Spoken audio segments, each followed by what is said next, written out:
Are Joe Douglas and Robert Saleh building a winner? Is the Jets' run defense good enough? How about the depth at tackle? We'll discuss all of this and more on today's mailbag episode of the Locked On Jets podcast. You are Locked On Jets, your daily New York Jets podcast. Part of the Locked On Podcast Network, your team every day.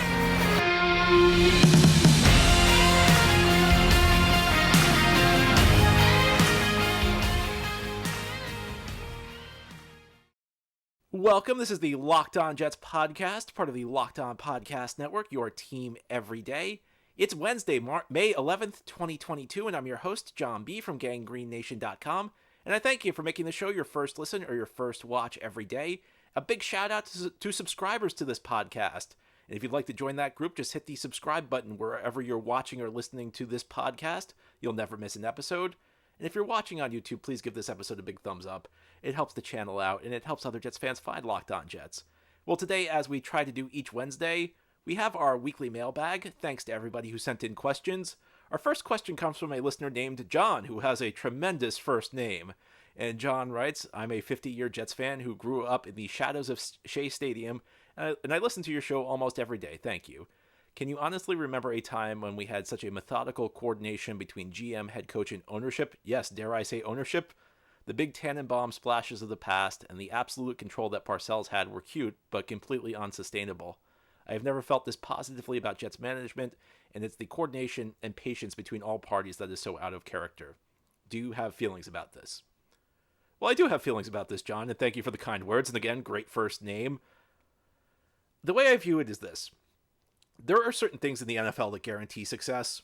Like one of those is like having like an MVP level quarterback. If you have an MVP level quarterback, it's impossible to be bad.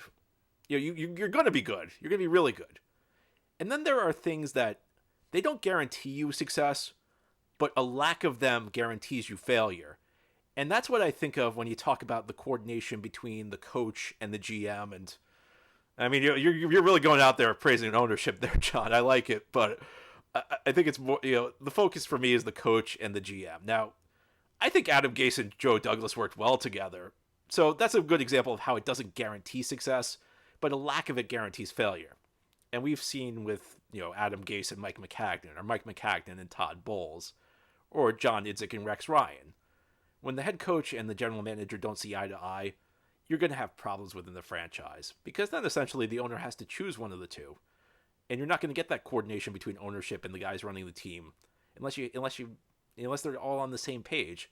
I think Rex and Tannenbaum were actually on the same page very much. And I think Woody was completely behind them at the time. The problem was they were too short-sighted. I think it's always best when you have one person who kind of has like the big picture view and the other who's like looking to get results immediately, because then you tend to get the best balance. You get the best of both worlds. Whereas Tannenbaum and Rex, I think, were both very short-term thinkers.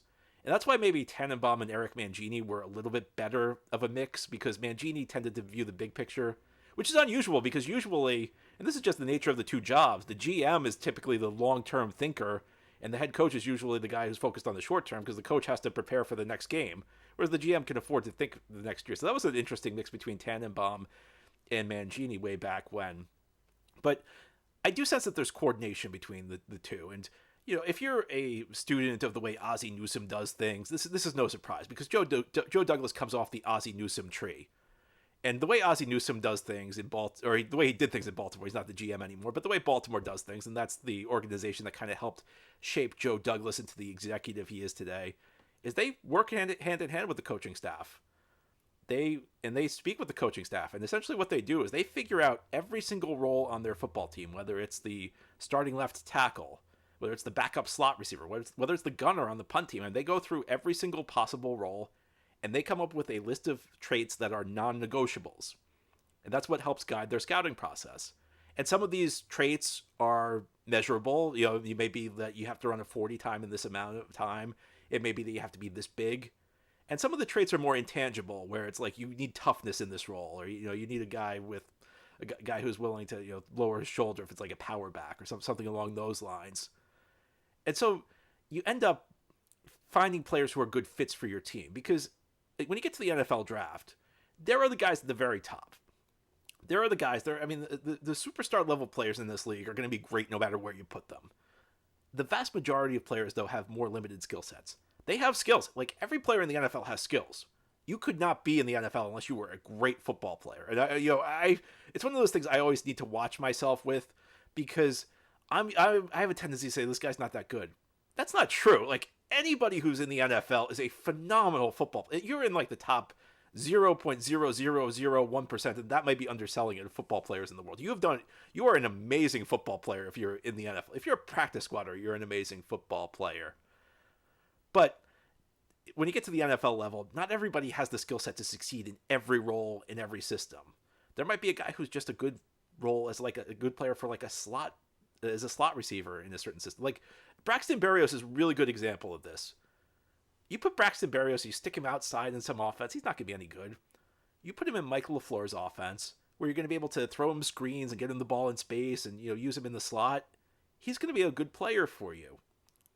So you kind of have to figure out which guys are good fits for you. And that's one thing the Jets did not do with past general managers. And the example I always go back to in retrospect, this is pure hindsight. This is like purely me, like after the fact, looking into this and figuring out why this didn't really work as well as I thought it was going to, would be the Leonard Williams pick, where the Jets already had a lot of young talent on the interior of their defensive line. And I remember at the time, I was like, well, obviously there's a plan there. And it would not have been that difficult to find a plan. But there wasn't a plan. And you saw things like Sheldon Richardson playing outside linebacker. It did not make a lot of sense. And I remember seeing some quote from McCagnon that said, we just picked the best player and we sorted it out then. That's fine if you actually do sort it out, but it seemed like the Jets never really sorted it out.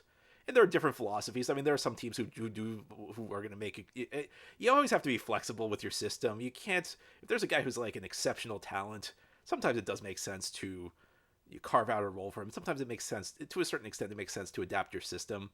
But it doesn't make so much sense to adapt your system when you're talking the fifth round. And this approach, when you're figuring out what a coaching staff wants, it kind of helps you narrow down the field of players you're looking for as you get later into the draft.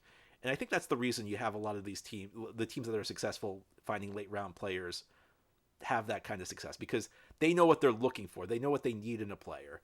And essentially when you do this, when you say that these are the skills that are non-negotiable, it helps you eliminate players because you're going through hundreds of prospects every year. So if you can zero in on what you need, first of all, these guys are going to be better fits. But second of all, you're not going to waste time on guys who don't really fit what you're trying to do. And it's not so much that the coaches are making the picks. I've seen this idea that like the coaches are the ones deciding. Now, I'm sure the coaches are asked their input on certain players, and I'm sure that there are coaches that the Jets trust a lot. So I'm not saying that the coaches have zero input, but it's not so much that the coaches are driving things. It's more that the front office and the coaching staff are working together, and that's what you want. That's what you need. Now, I can't sit here I'm lying to you if I'm sitting here saying, Put Joe Douglas in the Ring of Honor. He's built a Super Bowl worthy team. I can't do that. But you know what drives me crazy? And I hate this. I hate this so much, this defeatist attitude. And I understand it because it's been tough to watch. The last 11 years we've missed the playoffs. And there's this attitude in the fan base, in certain portions of the fan base, that because the Jets have struggled for so long, they are doomed to struggle forever. That's not how it works in the NFL. And I understand. Listen, I get it. But sometimes we have a tendency to think the way things are now will be that way forever. And eventually you do find an equilibrium in this league. Will it be Douglas and Saleh? I mean, I hope so. But if not, it could be the next guy. I mean, the Steelers spent the first few decades of franchise history being the joke of the league, and they've spent the last 40 to 50 being the model franchise. The Saints won one playoff game before Sean Payton was hired as their head coach in franchise history. So, things can change. It's just about finding the right guys. And you hope that these are the right guys. You hope Douglas and Saleh are the right guys. But here's the other thing I'm going to say. Listen, I can't guarantee you that I can't guarantee you that these draft picks the Jets had are going to work, but there's been a commitment. As much as they're working together, there's been a commitment to try and really build this team through the draft, which is kind of how you have to do it in the NFL. And I mean, you've got 7 players the last 2 years who were drafted in the top 40, and 8 in the last 3 if you throw in Mekhi Becton. Now, how these guys perform, whether they're good or not, will determine how successful this venture is for Joe Douglas and Robert Saleh. But with all this all these young players with potential. And listen, you can't get drafted in the top 40 unless you have potential. It doesn't mean you always live up to it, but you can't get drafted in the top 40 without potential. There's so much potential on this team. So I don't see how, if you're a Jets fan, you can be gloomy right now. I mean, I think I don't know how you can't be optimistic, how you can't have some hope for the future. And I do think a lot of it goes back to, it seems like these two guys are working together well. Now, sometimes this is going to come down, it's easy to work together well when things are, you're in the off season and you think your plan's perfect. Sometimes those bonds fray a little bit when you get into the season and things don't work out so well. So that'll be something to watch. But I do think there's something to the idea that they're working well together. And like I said, this doesn't guarantee that you're necessarily going to have success. But if they weren't working well together, and we've seen that before, oh, have we seen that before? I could almost guarantee you this would fail. So I think there's lots of reason for hope as a Jets fan, and I think that I can't guarantee it's going to work, but I think that the steps they've taken, they all seem very logical to me, and it seems like these guys are really working together pretty well. Now ahead here, we'll continue our mailbag episode of Locked On Jets, and we will talk about a wide receiver who's kind of flown under the radar. He was a guy we were very excited about when the Jets drafted him 2 years ago. Hopes are not high for him now. What can we expect from him going forward? That's what we'll discuss ahead here on this Mailbag Wednesday Locked On Jets episode. I hope you enjoy it when we have a mailbag episode here on Locked On Jets, but there's no way you'll enjoy it as much as you enjoy a delicious Built Bar. Built Bar's the best tasting protein bar on the market. Maybe a protein bar. It doesn't taste like one, though. At Built Bar, they figure out how to make it delicious first, and they do it because they cover these bars in 100% real chocolate. But here's the thing. They don't just make it taste good. They're also healthy for you. Most bars contain 130 calories, 4 grams of sugar, 4 net carbs, and 17 grams of protein. Compare that to a candy bar, which usually has around 240 calories, 30 grams of sugar, and dozens of net carbs. And you can pick whichever flavor you think tastes best. There's banana cream pie, raspberry, double chocolate, and so many more. I mean, I'd love to hear your thoughts on what you think is best. I can't decide. So, to make your decision, go to Built.com right now. Find the Built Bar for you. And when you're checking out, use promo code LOCKED15. That's one word with no space, LOCKED, number 1, number 5. You'll get 15% off at Built. BUILT.com. Thank you for making Locked On Jets your first listen every day. We are free and available on all platforms, and we continue our weekly mailbag.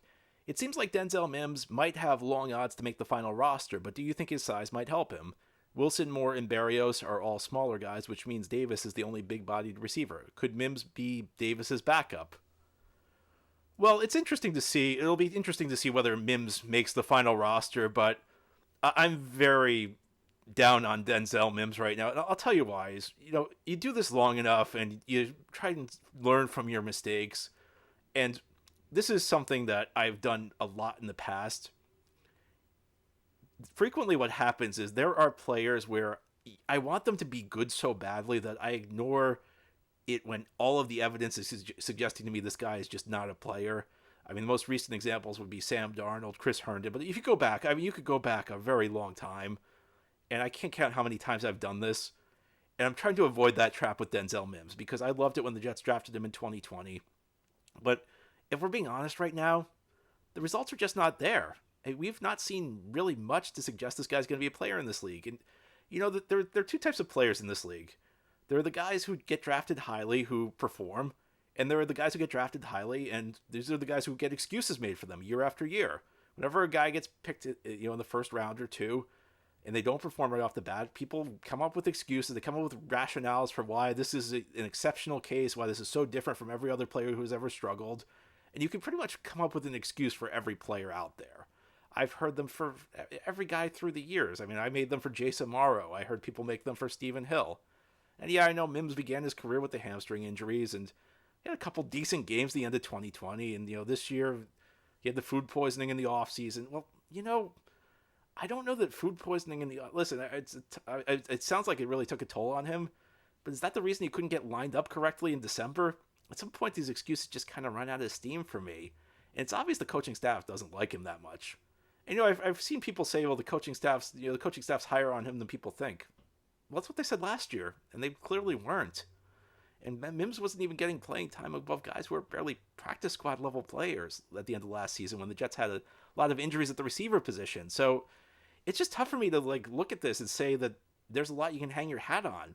Essentially, you're going back to your scouting report, ignoring 2 years of information that the guy just really hasn't produced. And beyond that, if the Jets thought Denzel Mims could play, would they have drafted Garrett Wilson top 10? Are you drafting a receiver top 10 if you really think Denzel Mims is a player for you? I don't see it. I don't know that this offense necessarily relies on bigger receivers. I think it's a good question. The mailbag question goes back to whether Mims could be Corey Davis's backup because the Jets don't really have size at the receiver position. But everything I know about this offense says to me they want guys who can get quick separation, which is not really Mims. Mims was kind of drafted for Adam Gase's offense to play a more vertical role. And I think if it's going to work for Mims, he might just need to change the scenery. And I'm very skeptical it can work for him at this point. I mean, it hurts to say because I really liked the pick when the Jets made it, but it just clearly has not worked out for the team. And it might be best for all parties. I think the Jets made a mistake. If the rumors were true that the Jets were offered anything for a trade for him last year, they probably made a mistake not taking it. Because I just don't know that Mims is really going to ever produce on the level that's going to make an impact for this team. So I think Mims could make the team. I mean, listen, being the 6th receiver on the team's not exactly the biggest bar to clear. He could be number 5. I mean, he could make the team, but I'm very down on his prospects going forward with this team. I just haven't seen enough. I mean, we have a couple of catches in the second half of 2020. I think we're kind of just hanging everything on hope right now and hanging everything on what the scouting report was 2 years ago without all the data we have that just suggests he's not going to bring anything to the table. And I don't think the coaching staff really likes him. I don't think he fits what they want out of a receiver. So I wish I had better news about Denzel Mims, but I'm kind of close to giving up. Now, listen, you bring him to camp. There's nothing wrong with bringing him to camp. He's going to be one of the best 90 players on the roster, and he could be one of the top 5-6 receivers, and maybe he earns a roster spot, but I'm very down on him. And like I said, it's a good question. I don't think the size of I just don't think it's going to make that big of a difference for what the Jets want to do on offense. And I know I've said in the past that Joe Douglas wants to draft bigger receivers, but that's guys you're bringing in. When it comes to the coaching staff, I don't think the coaching staff prioritizes that quite as much. Our next question: given the personnel, the Jets are the Jets bound to repeat as a bottom of the league run defense? I can't help but think there's more work to be done to remedy the situation, and the Jets have set themselves up for failure in this regard. All 4 teams in the AFC North are known for their prolific ground games. I think there's plenty of reason for concern against them. That's a good question. And, yesterday I did a episode where I talked about the defensive additions, and, one of the few areas where I was not thrilled with what the Jets did was the nose tackle spot. They let Foley Fatukasi go. I'm not sure what the answers are there. And another spot that I did not love, and this is, it's not a spot you think of when you think about run defense, but free safety has got some question marks. Here's the thing, you don't realize. This is the thing I didn't realize. This really surprised me when I looked it up because I was researching an article. I was really shocked by this. The Jets led the league in run plays that allowed the other team to gain 30 yards or more last season. Now, that's not shocking. What's shocking is how much that impacted the overall run game, because those plays where the Jets allowed 30 plus yards, that was less than 2% of the rushing attempts against them, but they accounted for 15% of the yardage. And one of the things I found was Ashton Davis had a role, was probably the main culprit in 5 of the 9 of those plays. So as silly as it sounds, maybe better free safety play if they get it from LaMarcus Joyner, if he can stay healthy, or if maybe there's somebody else who comes in, Pinnock, if somebody else plays free safety more effectively than Ashton Davis, that can cut down on this a lot. But really in the run game, you just can't give up huge runs. I think we all have this perception that you let the other team, the bad run defenses allow the team to grind out 5, 6, 7 yard plays. It's really about the home runs. The Jets just allowed too many home runs last year, so it's going to require more discipline. I think Quinnen Williams improving. Quinnen Williams took a step back last year as a run defender. You look at the linebackers. I'm not that high on the linebackers, but if they can improve a little bit, I think a lot of the improvement will need to be internal. Jordan Whitehead should help a little bit, But, it comes down to it, guys that got to play better, and the Jets just have to stop allowing these big runs against them. They can't allow the 30-yard run. They have to, even when they lose up front, there's a big difference between your defensive line and linebackers losing up front and the safety coming down and cleaning things up for an 8-yard gain than a safety taking a bad angle and turning an 8-yard gain into a 40-yard gain. So safety play is going to matter, but other than that, guys just have to perform up to their expectations, including Quinn and Williams. So it's going to be a little bit of everything. I think it should be a better run defense this year, even though they did not make a lot of additions, though, just because I think that I think there's reason for hope here between internal improvements and maybe getting better play from your safeties, as crazy as it sounds, to help you in the run game. I don't think it's necessarily guaranteed that this is going to be a bottom of the league run defense, though. Our next question: just saw Fox locked up Brady as a color announcer for very big bucks. In fact, all announcers are now making big bucks. Why? Most fans want to watch their team no matter who's calling the games. If I'm going to watch a non-Jets game, it's based on the team and not the announcers. Isn't this announcer payroll boom pretty insane? Well, let me just throw it out there. Any network who would like to hire me, I'm willing to listen to your offers. But yeah, I agree with you. Outside of, I actually like the Peyton and Eli show on ESPN. I think that's really interesting. I think they have some really interesting insights on the game that you usually don't get from announcers. But I'm not watching it just for Peyton and Eli. I'm watching it usually because I'm interested in the team. I think this payroll boom for announcers is kind of crazy. I don't know that's the best use of money for these networks, but it's what they're doing. So, like I said, I am available if anybody would like to hire me to call a game. If Fox would like to bring me aboard, I will listen to your offers. Now, ahead here on the Locked On Jets podcast, we will close out our weekly mailbag. I'll talk about the tackle position. We know who the Jets have starting this year. Is what they have behind those guys enough, though? I'll give you my thoughts. This is the Locked On Jets podcast on this Mailbag Wednesday. Our next question: do you feel comfortable with the backup tackles behind Fant and Becton, or would you prefer that the Jets sign a veteran free agent who might shake free this summer? Do you think Max Mitchell would likely be ready to play major minutes this season? With very few exceptions, I am never comfortable playing a fourth-round pick. And I'm of the mindset that a team should aspire to have 3 starting caliber tackles, because that's what happened last year. Jets brought in Morgan Moses during the summer. That ended up being really important. And as bad as last season was, I think things would have been much worse if Morgan Moses had not been around after Mekhi Becton got hurt.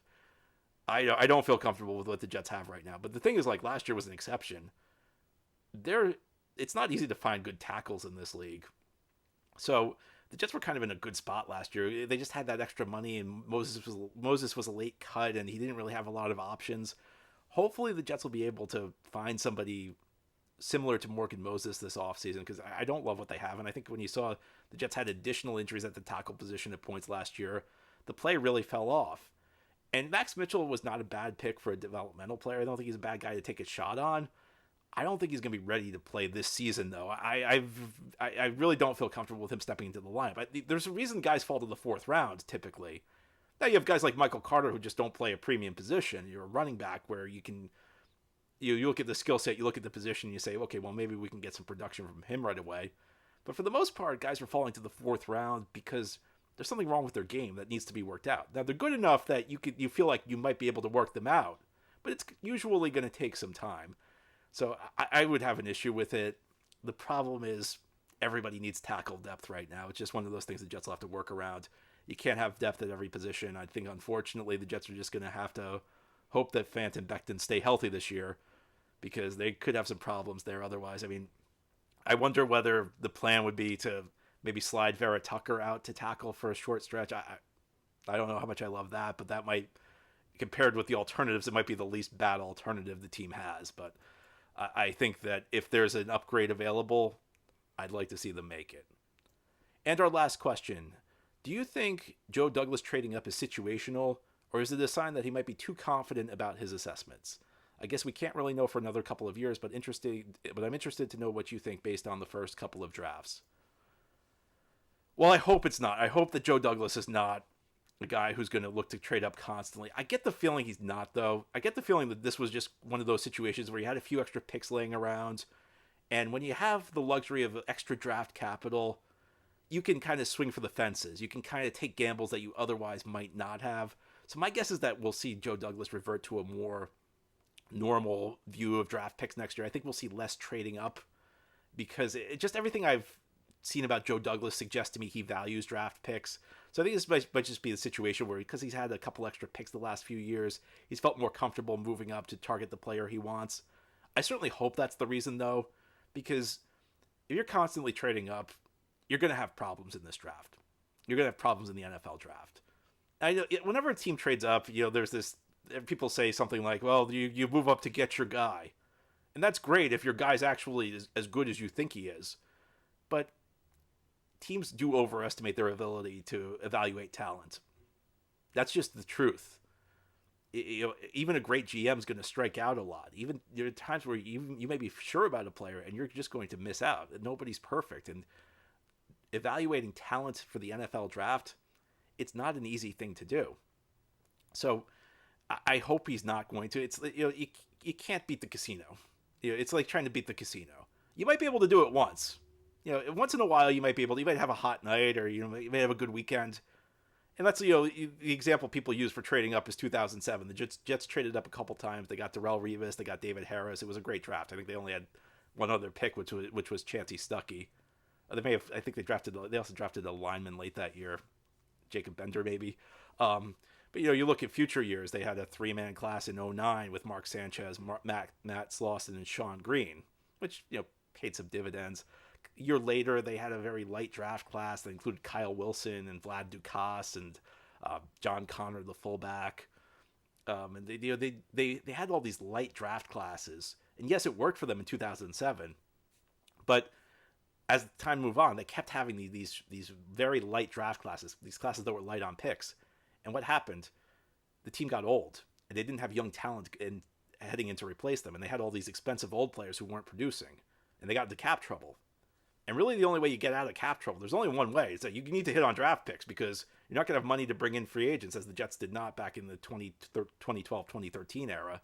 They needed to have young talent emerging, and they did not. And part of the reason was they traded away too many picks in the Tannenbaum era. So it's very easy to talk yourself into constantly trading up.